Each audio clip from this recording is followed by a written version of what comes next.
Hello, and welcome back to the 2 Minute Drill. My name is Bailey, and today we're looking at Washington cornerback Kyler Gordon. Gordon comes in at a prototypical size for a cornerback, measuring in at 6 foot and 200 pounds. He adds this with impressive athleticism, maybe even surpassing Derek Stingley as the most athletic cornerback in this draft. Due to Washington's system, Gordon's athleticism doesn't always show up on tape as often as it should. When he has reps in press, his speed and agility show up.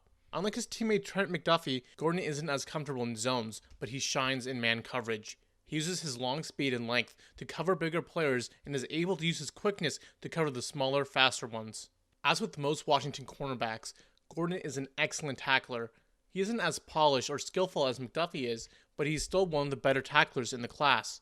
He has the proper technique, but his positioning could use work, as sometimes he just completely whiffs on would-be tackles. When he squares up on the ball carrier, he is able to make some impressive stops using his length. Gordon does need some work with his technique. He sometimes opens his hips early in press coverage, allowing his defender to beat him. He struggles to pick up receivers in his zones, and has trouble looking at both his man and his quarterback.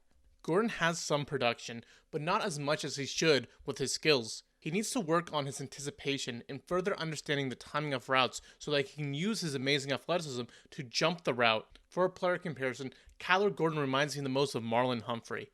Humphrey is a shutdown corner in this league, and I have every bit of confidence that Gordon can evolve into that player. It might take Gordon a year or two to get some NFL coaching to improve his technique, but I fully believe that he will be a guy that you can stick on any number one receiver in the league and he will succeed. For a draft range, I would take Kyler Gordon in the top half of round 1. Although he's a very exciting prospect, he still isn't as pro-ready as some teams might like him to be, and he may be scheme limited to teams that run heavy man. This may keep him out of the top 10, but Gordon should be one of the first corners off the board. And that's the 2 Minute Drill.